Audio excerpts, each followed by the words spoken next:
We're live! Oh my god. Woohoo! I feel like it's been a little while since we have It's been in front of the people live, so this is quite exciting. But for anyone who has just stumbled across this live show, we're here today for the inaugural live show. Oh, good words. Thank you. Good Thank words. you very much. For the Let's Get Classical A to Z of Classics read along, which is quite a mouthful, but I feel it conveys everything we want it to. I feel like this read along is going to be a mouthful. It's going to be an endurance. It's going to be a journey, that's for sure. But of course, it is an A to Z read along where we are reading a classic for every letter of the alphabet. And naturally, that means we are starting with A. And our choice for A was Alias Grace by Margaret Atwood, which fits A both in terms of the author and the book title. Oh, I didn't think about that. So it was a perfect choice, and probably one of the only ones that could be described as a perfect choice, because some of the other ones were tenuous links. Very. But we stretched it. Yeah, we're here. We're talking about Alias Grace, and we're really excited about it. And if you have been joining us for the live, not for the live, for the read along so far, I'd love to know what you thought of Alias Grace, if you gave it a rating. I know not everyone rates books. We have one of those people right here. But if you do rate books, would love to know what you rated this one, or if there is another book that we are going to be reading for one of the other letters of the alphabet you're super excited about. I'd love to know which one you're looking most forward to. Hello, Camilla. Thank you for joining us. Super excited for this one. I can't wait. Like, I genuinely am so excited about this read along. And I think the reason that we are so excited about it is because we both have like fairly eclectic tastes in reading. We like to sort of jump around, read lots of different things, and I feel like this is a read along where the theme is obviously classics, but actually we've got so many different books in there. Yeah, because classics is not one genre. No, I feel very strongly about this. Agreed. It's like it spans every subgenre I think that you can think of.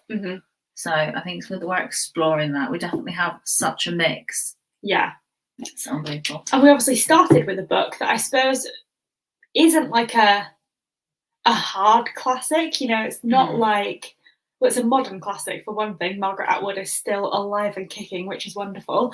And yeah, I think we decided to start on one like this because we wanted this to kind of convey the tone of the read along, in that it's not about being book snobs or reading elitists and that classics are better than other types of books. It's just about expanding our reading horizons. So with that in mind, I thought it'd be fun, before we start talking about Alias Grace in particular, to talk about our journey with Margaret Atwood so far. So I'm going to let you kick it off. My journey's very short. So I've read the blurb to The Handmaid's Tale. I read an extract for The Handmaid's Tale at school once. I watched the trailer for The Handmaid's Tale once. That's about it, really. Nice. And what were your thoughts on Margaret Atwood and your expectations going into this one then? I didn't think I would like it, to be honest. I Positive. Handmaid's Tale never really grabbed me, but then the more I think we spoke about it, the more I spoke about it with some of my other friends, I thought, you know what, I should give Handmaid's Tale a go. I did want to read it before we came onto this. Didn't get a chance because this book is about as chunky as you can get, which we'll get onto. So I only read this one. But you know what? I think I need to read The Handmaid's Tale. I think I'll give the sequel a miss, though. Yeah. I think we'll just try and do The Handmaid's Tale. Then we'll leave it at that, I think. Understood. So I'm coming at it, first of all, before I go into my thoughts, a big shout out to John joining us at 3 a.m. in Australia. That's dedication. We appreciate that. We appreciate everyone joining, but that is like an extra special level of dedication. So thanks, John. For me, Margaret Atwood, I was very familiar with her writing. My first introduction to Margaret Atwood was through The Handmaid's Tale, which I think is the case for a lot of people. That is like her most well-known piece of work. I've read that several times, and it was actually the subject of my dissertation for my English degree. We won't talk about it too much because I don't think it was very good, but it was the subject nonetheless. And I really did I loved The Handmaid's Tale. I've also watched some of the series, although I kind of tipped off after season 2. I think it just started to go a bit too wacky for me. Like it was no longer relevant to the text. It was really good, but I just kind of lost interest. Maybe I'll go back at some point. I then, because of my love of The Handmaid's Tale, was so excited when she announced The Testaments, the sequel. Like a lot of people, I was disappointed by The Testaments. I'm not sad that I read it, but it was a bit of a disappointment to me. That is definitely true. See, this is, I think, why The Testaments was rubbish, is because it kind of like felt like a book that was written to complement the TV series that had already been like on TV versus the first series of the show, which was obviously bringing the book to life, if that makes sense. It felt like The Testaments did the reverse of that. Which was very bizarre. And then more recently, I read Oryx and Crake by Margaret Atwood, which is, I guess, like The Handmaid's Tale, in the sense that it is a like post-apocalyptic kind of world, and you understand that there has been some kind of environmental crisis that's taken its toll on the population, but it's very, very bizarre. Like, I feel like it feels like her most out there piece of work that I've read, and the least connected to the reality that we know and live in. And so that was my sort of journey with Alias Grace. And that's longer than mine. That was my journey with Margaret Atwood. To Alias Grace. To Alias Grace. And so I didn't know really much about Alias Grace going in, and I actually had only come across it through seeing the like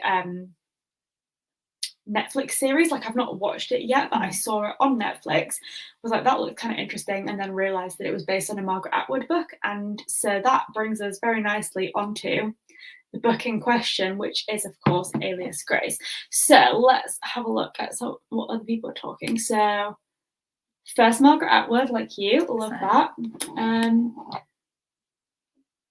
Agreed.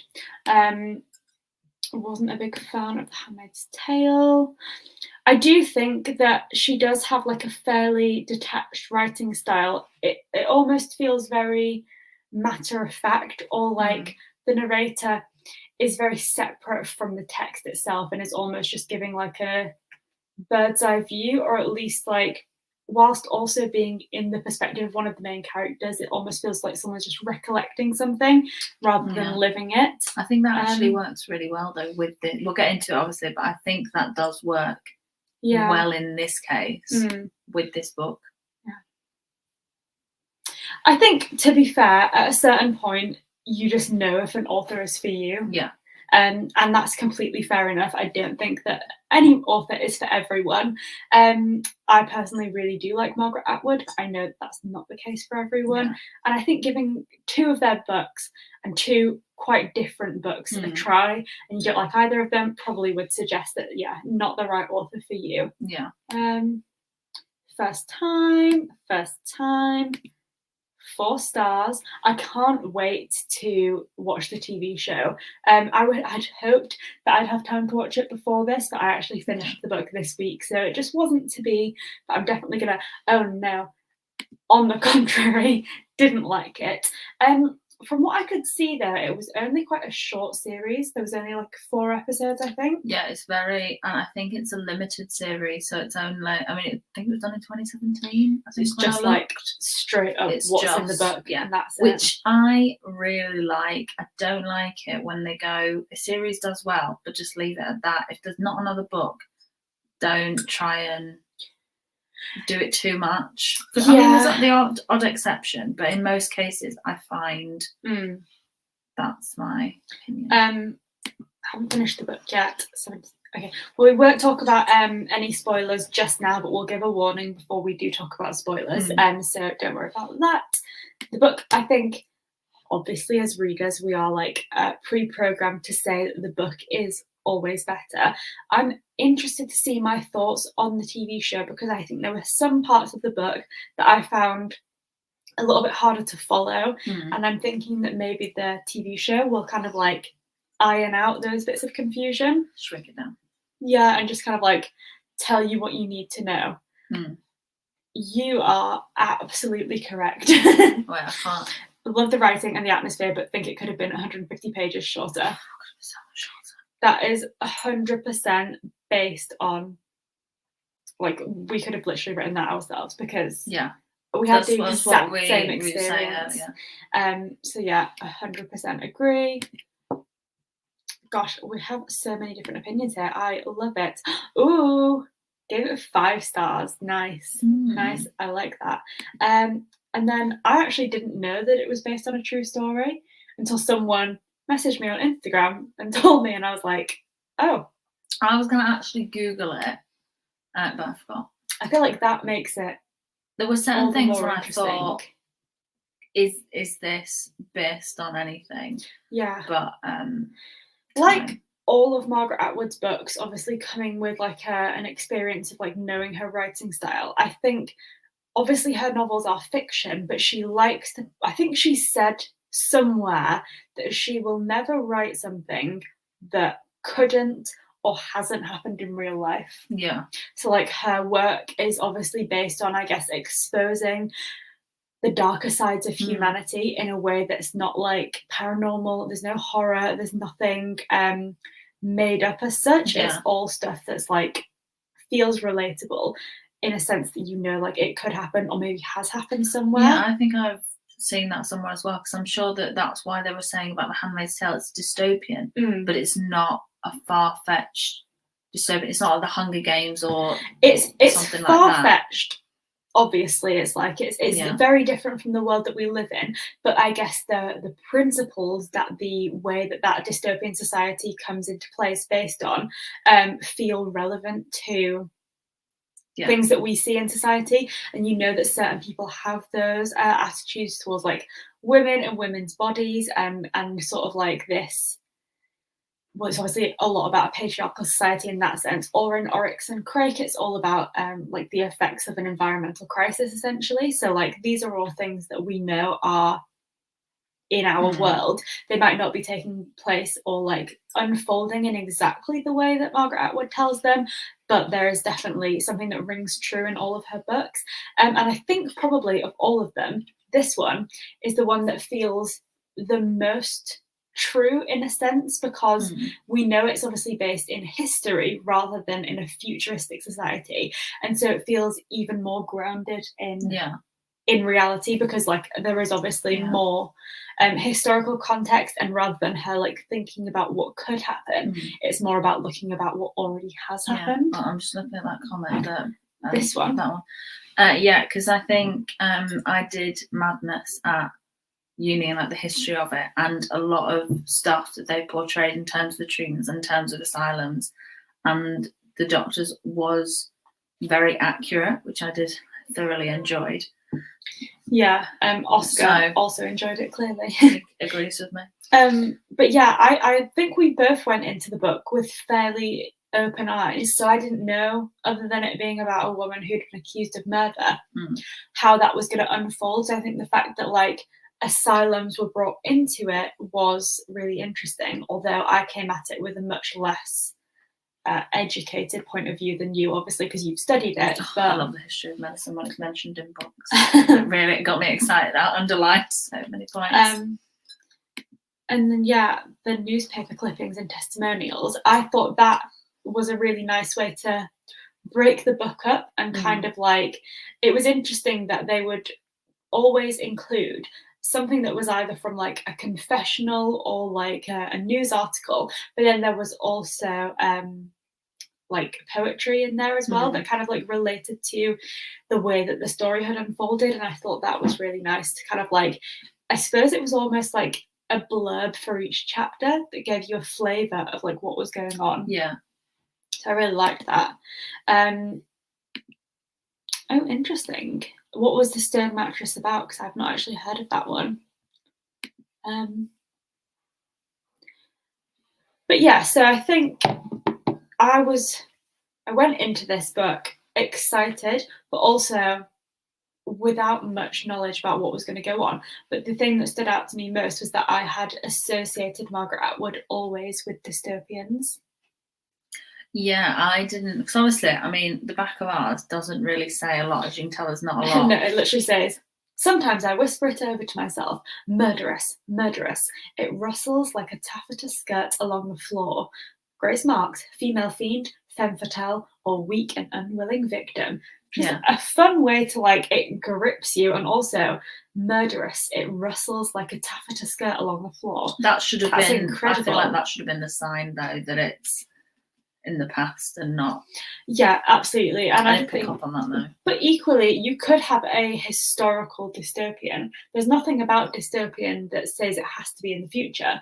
I think that it just so happens that mostly we presume that they are in the future, because they come based on, like, it's often post-apocalyptic and things like that.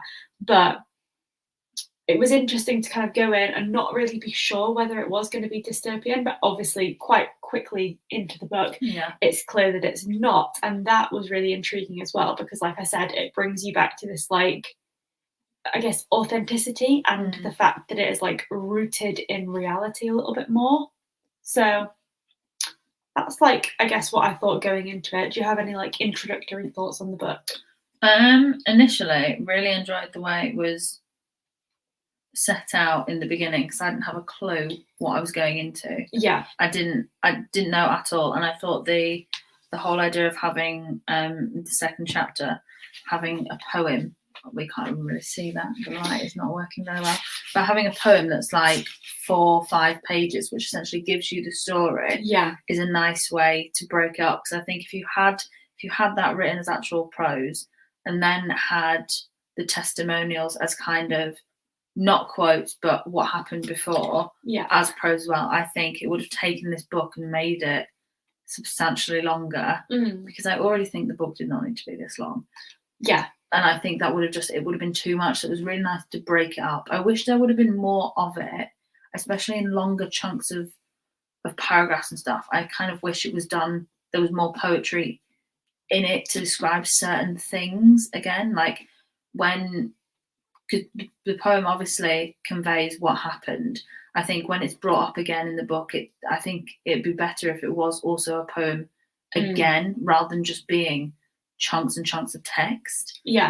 But I feel like I was nervous when I saw a piece of poetry, because obviously it comes very close to the beginning of the book, and so at that point I was like, oh, is this going to be like a very, like, multi sort of textual style book where there's going to be, like, different styles of writing and everything, and I was a little bit nervous because I'm not a huge poetry person. However, what I will say is that poem and the way that it was told in these, like, 4-line stanzas, revealing, I guess, like, someone's madness, essentially, or that was how it's kind of interpreted, really reminded me of a poem called Victor by W.H. Auden, which is about this man who is, well, he grows up and he is, like, a really well-behaved boy.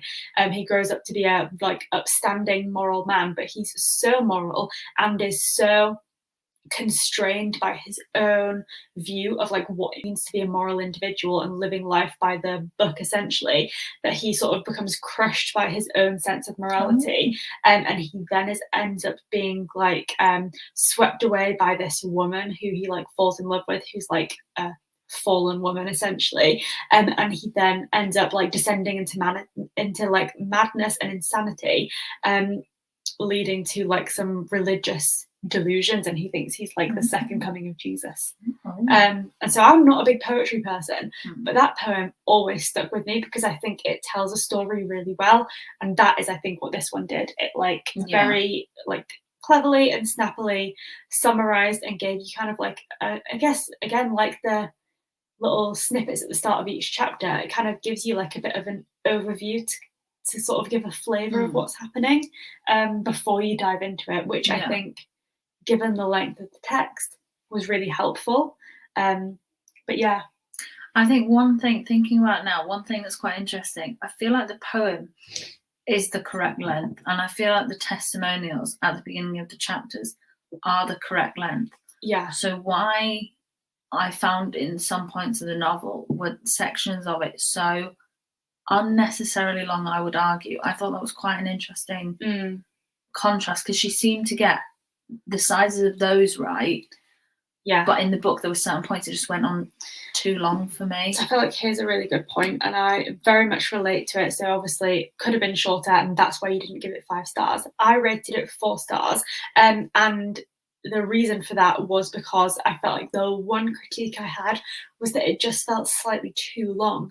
However, it's really tricky to think about what you would cut, because it's not like a really obvious, like, I'd get rid of that character and all of their bits, because they all sort of feel somewhat relevant. Yeah. And yet it also just drags a little bit. I think for me, it was definitely a book of 2 halves, and I felt like the first half didn't engage me quite as much, and I would find myself feeling a bit lost about what was going on. And then as soon as we started to learn about Grace's history, starting with her family's migration from Ireland to Canada, and then everything that followed after that, as she gradually recounts her story as she remembers it to the Doctor, that was when I was like completely gripped. So I feel like it's a tricky one, because it's not like a super obvious answer about what you would lose, but I think certainly we shared the experience that it was maybe like a bit too long. Yeah, I think I can think of a few points where I'd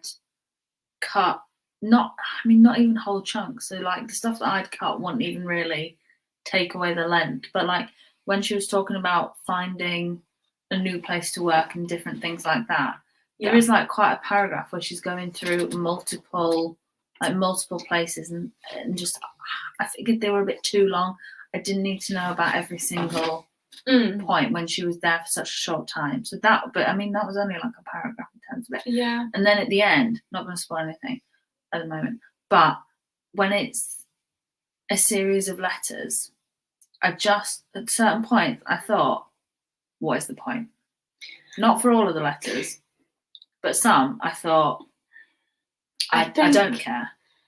I think probably Margaret Atwood at that point was conscious that she'd written a fairly long book, and so letters seemed like maybe the most concise way to throw the information across that she wanted to, without having to get certain characters in proximity to each other to kind of like have these interactions.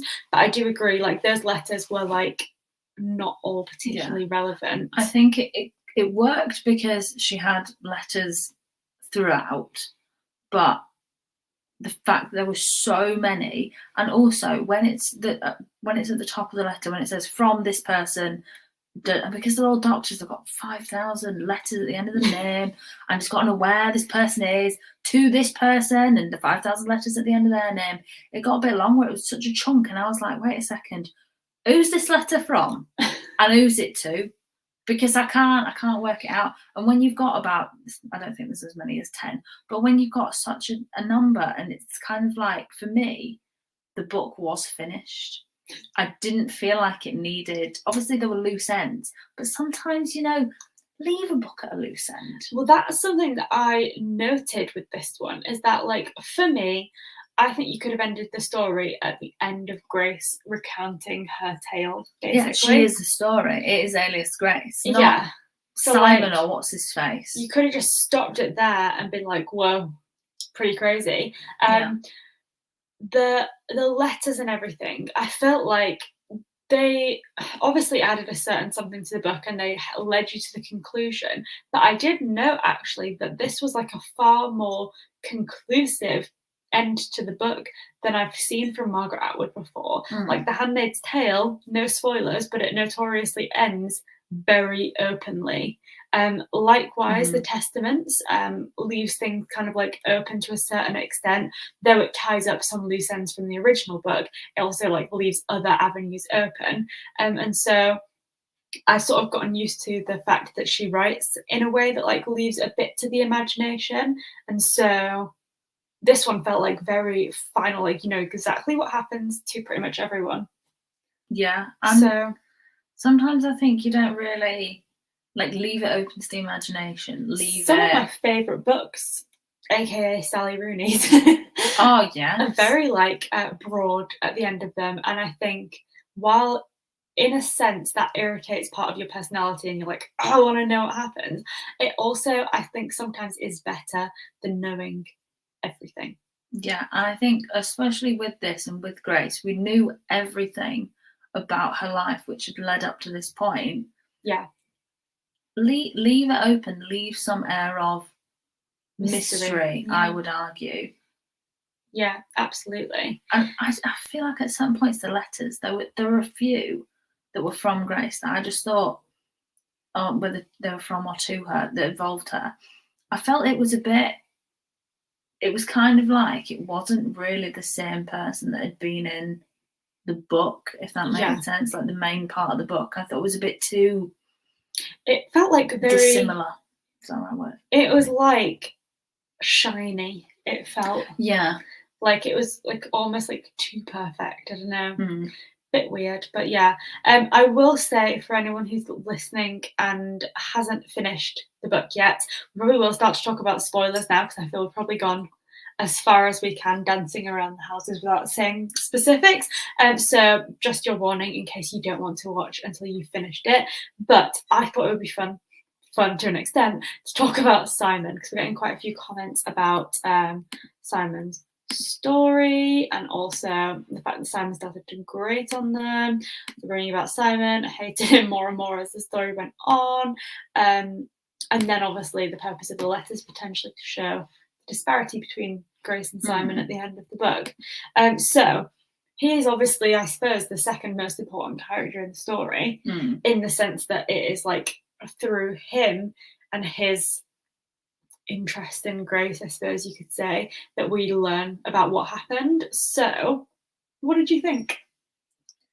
I didn't think we needed the extra stuff of how Simon essentially got obsessed with her, like to the point where he imagined himself like being with her and all those kind of things. I just thought it was a bit... I don't think the story needed it, quite frankly. I think because it was so prominent on Grace for most of it, I think it kind of took away from the story. And then, because I mean, it was like, what, 3/4 in, when it finally started going on to Simon and going on about the other characters like Rachel and Dora and all these other people. And it's kind of like, wait a second, why are we at this point? Why? Yeah, I felt very similarly, to be honest. I think if you were to ask Margaret Atwood what the purpose of this character was, aside from giving us an avenue through which to learn Grace's story, I would imagine that she probably used him as an additional pointer towards this, like, the patriarchal society in which Grace exists and was working within, because obviously he is like a man in a position of power who has taken this obsession with a woman and is kind of like using that to his own advantage, essentially. However, I think that through Grace recollecting her experience working in like rich households and with like male masters, and also like working alongside male servants, we see enough of that. And even through the recollection of her own like dad and her experience with him, like we see so many examples of her kind of like struggling as a lower class woman in a patriarchal society. So it's just, I felt like though he added to that, certainly he was an extra example, but it was not really it wasn't necessitous. And I think, this is very true. The fact exactly, it wasn't necessary. As soon as we got to the bit where I think it was Rachel, he was talking about how Rachel was requesting him to slap her and he didn't feel comfortable. I was like, how have we gone from a woman and talking about like being in a mental asylum and finding out her story, you know, from the beginning and all this kind of stuff, to knowing about his kinks or his not kinks?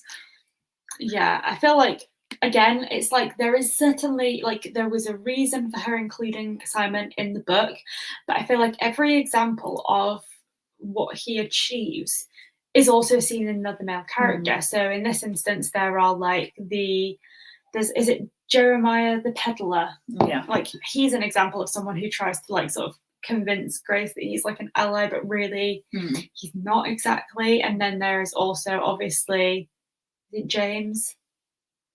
McDermott. Again, another one who kind of like used her to his own advantage, while convincing her that he was kind of like doing something as a favor. And then as an even greater example of like a power struggle of like male allyship, we have Mr. Kinnear, who was obviously like portrayed as like a nice master, like you know, he wasn't like cruel to his servants, and yet through both Nancy and Grace we see like this example of like him taking liberties and, you know, like using his kindness to get what he wants basically. So yeah, there's I think loads of examples of it, and that's why it felt almost frustrating with Simon, because he was not only your avenue to finding out Grace's story, which is what we were all interested in, but he was also your barrier to it, because like every time you swapped to his story, you know, you were like further away from hearing hers. Yeah, every time the chapter would start with talking about Simon, I would roll my eyes and just think, how quickly can I read this to get back onto Grace's story? And I think as well, the parts where it was talking about Simon and who he was sleeping with out of marriage and how that was going to affect the women, again, I didn't think that was needed, because we had Nancy and Mr. Kinnear, we had people trying to sleep with Grace, and we had also Mary Whitney and the whole backstreet abortion. I feel like the whole idea and concept of fallen women and women's kind of relationship with sex itself in terms of men and power dynamics and all that stuff was covered, and I think it was done really, really well. Like the quotes about Mary Whitney and about the perceptions of it and the whole backstreet abortion and different things like that were covered really well, and the whole story about Nancy and Mr. Kinnear was done really well. I didn't think we needed Simon as yet another example of his relationship with women and things like that. I don't think it was necessary, because we already got so much in different ways. Yeah, I feel like in terms of the portrayal of like sex throughout the book, it's interesting that for women there is no positive correlation with sex. Like it's all about kind of like them being used and then essentially tossed to one side when they're no longer seen as like fresh or desirable. And I think obviously the greatest example we have of that is through Mary Whitney. So maybe we'll talk about her, because I think for me that was the most interesting part of the novel. We have obviously I would die for Mary Whitney, love that for you, and that Mary was an amazing character, which I definitely agree with. So with regards to Mary Whitney, I feel like that is probably where I would say the story really kicked off for me. So obviously we have Grace out in the world on her own for the first time, working in a house and kind of getting like initiated into that sort of like work in the service industry essentially, and then we have this lovely friendship blossom between her and Mary, and I feel like they're a really nice counterbalance to each other, in the sense that like Grace is obviously a lot more subdued and like rule followy, and then Mary was obviously like the more like sassy and confident one. So I really enjoyed seeing that friendship blossoming. But what I think is interesting is the way Grace kind of recollects the time that she like figured out that things were going wrong for Mary, and it was all, I think there's like a quote about how her smell was no longer nutmeg, it was like fish or something like that, and it was like almost as if Mary's fate and her impending doom was like palpable to Grace before it had even happened. I think there were multiple points. I really enjoyed the whole Mary Whitney section. I did highlight a few quotes, like when Mary was trying to educate Grace, and to a certain extent, she said that some called it Eve's curse, but she thought that was stupid.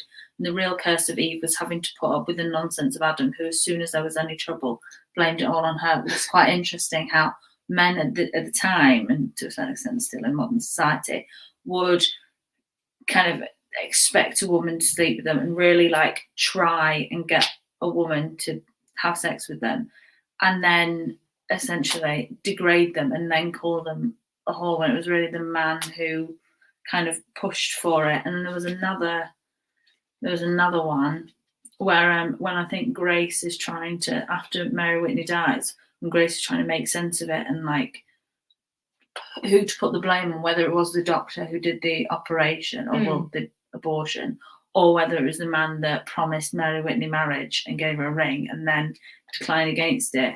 And Grace says, for it is not always the one that strikes the blow that is the actual murderer, and Mary was done to death by that unknown gentleman as surely as if he'd taken the knife and plunged it into her body himself. I think really highlights how women, even if you're aware of things, because Mary Whitney was clearly aware of the dynamics and stuff and how she educated Grace and everything. Yeah. No matter how clever a woman is at the time, she still is susceptible to the power of a man and still at the mercy of I think it's the greatest example in this book of like women existing in a male-centric world essentially, and that like they're just like pawns in this game that men are playing, and obviously the like stakes are so much lower for men because they can literally just like back off, change their mind, lie to a woman, and then just like go back on their word because no one will ever have any proof that they were involved. Whereas for a woman who happens to get pregnant as a result of something like this, she literally is the evidence of what has happened. And like, I mean, you and I are both big fans of Call the Midwife. And these types of storylines have come up quite often, which is really sad actually, on account of the fact that this book is set in the 1800s. Yeah. Call the Midwife that we would watch is set in the 1950s and 60s. And so it's really sad to think that like this reality of like the pressure to be married before you have children, and then the result of what happens if not, and then the measures that some women take with like the backstreet abortions and things like that was still happening well into the like 20th century is like so shocking. And as we know, obviously going back to that point that I made earlier about how Margaret Atwood never writes about something that either doesn't, hasn't, or couldn't happen in the real world, we know that in certain places in the world, in the modern world even, people are still forced to make these kinds of decisions because of like societal pressure. And so it's just really sad when you think about the fact that while this is a character and Mary Whitney added a really interesting element to this book, like her story is one that has played out in reality hundreds and hundreds of times for real women who have like suffered in this way just because of like the norms of a patriarchal society. So that's like really sad, and I think that's probably why for a lot of people we found Mary the most interesting character and the one that like emotionally resonated the most, because you just feel the reality of what happened to her a lot. I don't know. No, I completely agree. I think you're very on it. That was very good. But yeah, so I certainly found Mary to be the most interesting character, and obviously her character was then instrumental in everything that happened to Grace, because it was because of Mary's death that Grace then ended up moving to a different household, and that is of course where things started to go downhill. Yeah, I thought there was a funny point when Grace was talking to the doctor, and I think he asked why she used the name Mary Whitney, and she just says, well, she was dead, I didn't think she would mind. And I just thought at the points like that, it was just really funny, quite witty. Think you could see that in Grace, having been in prison for like some time, had sort of accepted her fate and had learned to kind of like see the humor in it. And obviously like there were bits about how Grace was there for Mary Whitney when she needed her, and so she thought that Mary wouldn't mind being there for her when she needed a new name. So I really did enjoy that, because it was a serious book and the topic was like fairly dark and heavy, but I think it is true that like people will still find humor and joy and like things to joke about even in like the darkest of situations. And so Grace probably could actually see that, you know, she wasn't living in the asylum anymore. She had like a fairly decent life though she was still in prison, and I think like we could see that she had like come to terms with and was even like fulfilled by her life at that point that we see her in the book. So that's interesting as well. It's not like she's like in a situation of woe, or that she's even trying to overturn her sentencing necessarily. Yeah. And I think that adds to the book as well, because this feels like a real authenticity to the way that she's just like simply relaying things as she remembers it, rather than trying to like achieve any particular end. She's just simply like saying it because she wants it to be known, like that this is how she remembers things, and I found that really interesting. Yeah. So Mary Whitney is one female character that we see. The next, I suppose, significant female character that Grace interacts with, which is like quite a contrast to her relationship with Mary, is of course Nancy. Nancy. Oh my god, honestly. Just thought what I would be so annoying. So annoying. You saying she was asking for it? Not asking for the murder, but just tone it down, love. Like, do you have to be so rude in general? Yeah, I feel like I've just finished watching Bridgerton season 2, and I've been so excited that I decided to go back and rewatch Bridgerton season 1 again. And Anthony, the oldest Bridgerton brother, is sleeping with a woman who is not a lady. She works as like a singer, and him and her, she and he, they together are having this conversation about how he will like go out of his way to ensure that his sister marries a man who deserves her. And then this singer woman kind of like makes a comment like, oh, well, she's lucky to have someone like you. Not all people have that, like not all women have that privilege. And Anthony kind of reminds her, not all women are ladies, which I thought was like a little bit rude there, Anthony, but it reminded me just now of what Nancy is like, and I think what can happen when a woman of a lower social class at this time was like consorting with a man of higher class, and that's what we have with like Nancy and Mr. Kinnear, and we see that there's like this almost confusion internally for them because they know that they're like in a relationship with someone of a higher social standing, and that gives them like a sense of superiority. But then there are always just these little reminders that actually they don't belong up there, like their actual standing is much lower. Yeah, I think it also proves how, because that obviously wasn't really a problem for Mr.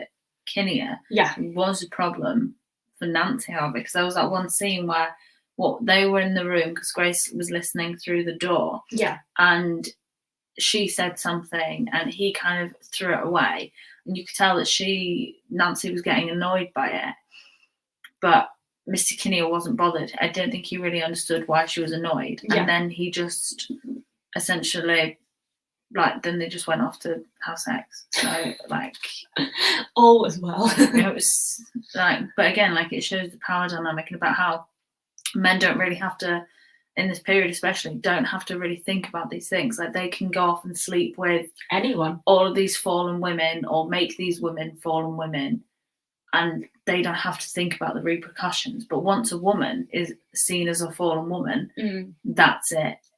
It's over for them. They can't. There's literally no going back. You couldn't fight it once you had the reputation in those days. That was it. That was it. That was it. You couldn't recover from it. And I think, again, it's really interesting to show that dynamic through that. And maybe that's why Nancy is so scared, in a way, I would argue, of Grace, and jealous, because she thinks Grace is obviously portrayed as being younger.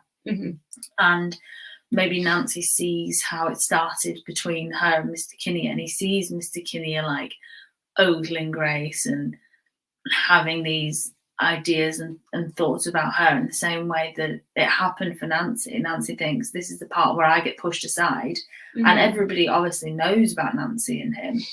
Yeah. So Nancy can't recover from that, whereas Mr. Kinnear can just go off and pick a new woman, and that's that. Yeah, maybe I was a bit harsh on the whole annoying thing, but I mean, I think it's difficult because this is like a symptom of like what this style of patriarchal society did to women and their relationships with each other, in the sense that they were both victims of the same system of oppression, and yet, rather than being annoyed or trying to take it out on the system that is like oppressing them both, they don't feel that's not achievable, like they didn't have that kind of power. But what Nancy could do was take it out on another woman who was also under that system of oppression, but try and make it so that she was above her in that system, if that makes sense. And I feel like that's the crux of it, is that like women were pitted against each other rather than being kind of like comrades in the same issue. And I feel like that's, I mean, we still see that today. Like it's just the way, I guess, there are like pressures on women to look a certain way, act a certain way, do certain things, can result in like, I mean, classically, like women are known for being bitchy and everything and not being nice to other women. And I think, you know, this is a great example of that. It's like it comes down to like your own concerns for your own like self-preservation above all else in this situation. And I think it's sad and it makes you dislike Nancy, but then that dislike is also like really indicative of like the system that it's critiquing. And I think this interaction that we see between Nancy and Grace is so clever by Margaret Atwood for conveying like this critique of that kind of society and of that kind of oppression that women were facing. So I suppose the next and possibly the most important thing to discuss would be the murders.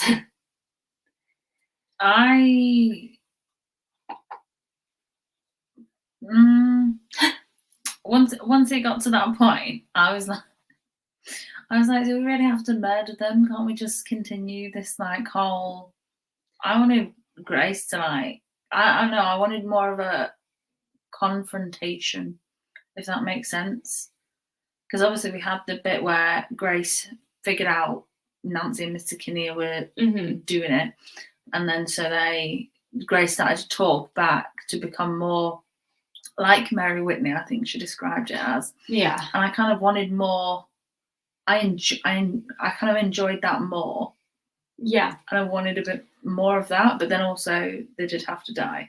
That was the point of the book, yeah. But I think, again, another show that we both really like is Downton Abbey. And honestly, like, sometimes you don't even need, like, a big drama. Like, I would just be happy to have read about Grace's story, like, working in rich houses in Toronto. Like, I think that's really interesting. So I think it was sometimes, like, a bit of a shame that it kind of, like, got cut short for, like, a different reason. But obviously that was the point of the book. So. That is true. So we know how it went down. We know that James was convicted of the crimes and sentenced to death. And then Grace was not sentenced to death, but she was still convicted of the crimes.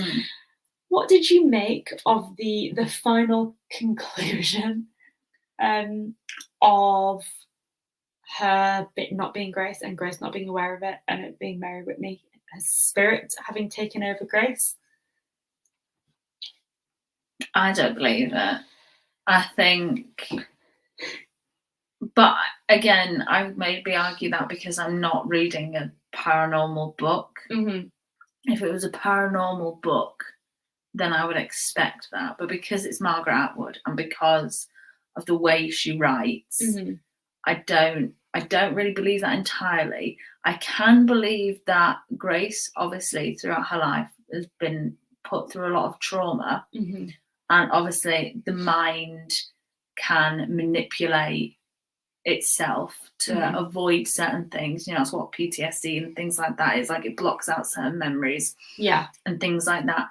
So I can, to a certain extent, believe that. However, once it, like, I would have believed it more if stuff was blocked out. But I think when it started to go on to specific spirits and Mary Whitney and like kind of bringing that back, I thought if it wasn't named as such, I think it would have been more believable for me personally. Yeah, I agree. I think that was probably the part of the book that made the whole story feel like a story rather than real. Yeah, because when she was going through certain things and she was saying that there was one scene when she was talking about how she found herself outside, and she didn't have any shoes on, her feet were covered in mud and things like that. That, I think, was believable, like something was clearly happening. It was just when it literally said it straight up, like, oh, she forgot to open the window when I died, so I had nowhere else to go, so I just took over her body. Like that was just like, Yeah. oh really? Like that's probably the first example actually of something that Margaret Atwood wrote that's not real. But yeah, I think a lot of people further up the comments were saying that they thought it could be an exploration of like dissociative identity disorder, and obviously multiple personalities and a trauma response. I personally think that like, yeah, it could have been like almost on a subconscious level, Grace trying to embody the character of someone that she respected and admired, and like could see elements of a character that she wished that she had, like the confidence and the ability to like go out and do things regardless of the consequences. And I think maybe Grace, like on a subconscious level, kind of embodied bits of Mary to kind of cope with what had happened. And so I think it was definitely not a possession. Not even sure it was a trauma response. Yeah, I think obviously it's one of those things where we'll never really know, because that's the whole point, is that we have literally Grace's word. Yeah. She's the only survivor of the scenario. Obviously, James is already dead. Mr. Kinnear and Nancy also dead. And so she's the only one. Although I do feel like she was at a point where she didn't really feel like she had anything to gain or lose either way. I felt like that was the vibe we were getting. So it kind of felt like that was what she believed had happened. But equally, like you said, the mind is a very powerful thing. And I think you can tell yourself a lie to a certain extent enough to make your own self believe it. Yeah. I think maybe like, because there was a certain point with the should we call them dissociative episodes? Yeah. Where I thought maybe she's saying this to put forward her story, that she was manipulated by McDermott and things like that, and she knows that that's how, because that's essentially really what saved her from the hanging, essentially. And putting forward that idea, and I thought maybe you could use that as she is unreliable, like she is deceitful, she could be a murderer, you know, in her own right. Yeah. And she's using that as a cover. But then just do it without, and I think that would have been a lot more impactful, and it would have left you with, wait, did she actually do it? Well, obviously she did, but was she fully aware of it, or is it just a cover? But then as soon as you just bring in possession, it just lost it for me there a little bit. I think it would have been more impactful if we didn't know, if, you know what, she actually, because she could have learnt a lot of stuff over her life, and like, you feign madness, like it wasn't, obviously knowledge of that, of madness and stuff, wasn't what it was at the time. And a woman who was driven to murder in the 1800s was already perceived to be mad, because women were not supposed to be violent creatures. So if a woman wanted to commit murder, she was already considered mad. So it's easier for Grace to claim that. I do think murder is a form of madness. Like in any context done by any person, I think to murder is clearly indicative of some kind of mental imbalance. However, obviously there's such a huge spectrum of mental imbalances and issues that could lead you to do that. So obviously, like, that in and of itself is not an answer. But I think the more that we think about it, and the more that we collectively as a group here choose to just say, no, she wasn't possessed, we don't allow that, I think we can then just leave it open to interpretation. And I think trauma response is one, having convinced herself that she couldn't be to blame to cope with the guilt potentially is another. The fact that she might just be a liar, that's another one. There's so many interesting options that could all be true. Possession, not such, but that's fine, because we reject it. We reject it wholeheartedly. I just feel like that letters Simon weren't needed, personally. Yeah, but on the whole, oh, interesting. What do you mean by that only happened with Jeremiah? Please do expand. On their own. I'm not sure what you mean, but I did think the recollection that she like almost ran away with him was interesting, but that she so she only spoke about that to Jeremiah. She didn't like admit it to a wider public. I understand now. So yeah, so I guess that maybe she just didn't really have, like, again, that brings me back to the fact that maybe she really did believe that to cope with it as a trauma response, because she didn't have anything to gain or lose. And actually, she probably had more to lose by saying something like that, because that definitely adds to the insanity case, which would lead her to go back to the asylum. And so I truly think she believed it, because otherwise, why would she say it? But anyway, that is, I suppose, an answer that we'll never get, so we can all just draw our own conclusions. But on the whole, do you know if you have anything else you wanted to talk about from the book? All in all, despite all my criticisms, because I feel like I can be very harsh, but I did enjoy it, and I am glad I've read it. It's made me want to pick up The Handmaid's Tale. I don't know if I'll read anything more from Margaret Atwood. I think, especially as when I was looking in Waterstones, there are a few other books that are this size, and I think I'm going to gravitate towards shorter novels. But I think all in all, it was a decent read. I think the actual reading experience, like we've all agreed, thoughts on the ending. I think we kind of talked about this towards the beginning, but like compared to the parts of the book where Grace was talking about her story and everything that had happened, and it felt very like raw and realistic, I personally felt like the ending felt too shiny and kind of gave you almost too much information, to the point where it like prevented you as the reader from having that opportunity to like draw your own conclusions. And I also felt like the ending felt like quite sudden. I don't know, like you know, so many years passed and then suddenly like all was okay and she was like out and married to someone. Like, I don't know, it just felt a bit like, how can we tie this up nicely? But I didn't really like how nicely it was tied up. Also, don't know as to how historically accurate that would have been at the time for her to then just get married outside of all of this, because people obviously would have known her name, like printing presses were, I think, just for argument's sake. So, you know, but that's just my own history. The historian over here. So I just feel like because everything else was so historically with it, that's really not the right way to phrase it, but because everything else was so historically reflected, even when she was mentioning, when Atwood was talking about the treatments in asylums, that was so accurate, so well done, talking about electroshock therapy, like all these things, and then to just go to this ending where it kind of, first of all, the letters pissed me off at the end, right?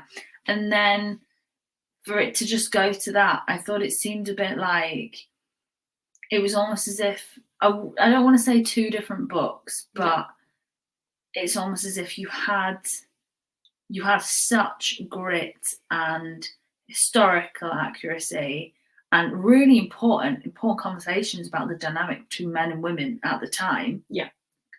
To then everything's rosy. It was a bit like, what have I been reading for you to just say everything's rosy? But just me. Obviously, this is a fair point that she maybe wasn't entirely happy, but I suppose I mean like in the shininess, just the fact of like getting out, everything working out well for her in that sense. I think then, in comparison to the novel of what was going on during. And then even being able to get married, like you said, like even if she's not entirely happy, like I don't know, it just felt like the end didn't feel as strong for me as the rest of the book. But on the whole, like I'm saying that as like a very gentle critique. And while there were certain bits that I felt were maybe like a bit too long, the book on the whole I thought was really interesting. I loved seeing a different style of Margaret Atwood's writing, by which I mean not a dystopian, more of a historical style novel. But equally, I really enjoyed the fact that although it was set in a completely different time setting and wasn't dystopian, still these same conversations that she talks about so like adeptly in her other books about female bodies, female autonomy, systems of oppression, and all of those types of things being brought up in this book, as well as things like The Handmaid's Tale. I really enjoyed that. So it almost felt like a fresh Margaret Atwood style and everything, but also like a fresh Margaret Atwood style, but also like familiar in the sense of some of the discussions. So I really enjoyed it, and I think this has been such a fun and interesting book to start our readathon with. Very, very different, I'd say. Like because when we initially came up with the idea, obviously we weren't going to do A, we were going to just start with B and go from take Austen and do it. But I'm really glad we did this, and I think we've kicked off with kind of a different different book. Really enjoyed it. I think it's a book that maybe a lot of people hadn't read, hadn't heard of. I would not have picked this up if we hadn't have. It's fun that we all got to kind of like come to it together and have this discussion, and certainly the discussion has been super interesting. So a huge thank you to everyone for joining in, sharing your thoughts. You guys obviously make this far more interesting than just us talking about it. So big thank you to that. Obviously, if anyone has just stumbled across this and wasn't already aware of the A to Z of Classics read along, we have a Discord, which is linked in the description box down below, where we can talk about books all throughout the month. The next one is obviously B, and we are going to be reading The Tenant of Wildfell Hall, by the Brontes, by Anne Bronte. Oh, I'm so excited for this. Super excited. So yeah, Tenant of Wildfell Hall by Anne Bronte, and that is our April book. So we will be catching up at the very end of this month to discuss The Tenant of Wildfell Hall. But if you want to carry on talking about classics in the meantime, then either catch us on Instagram, we're both linked down below, or of course you can find that Discord and talk to everyone else about books to your heart's content. So I think that'll bring this one to an end. Thank you so much for joining. We've had a fabulous time. And we will see you in the next one. Bye.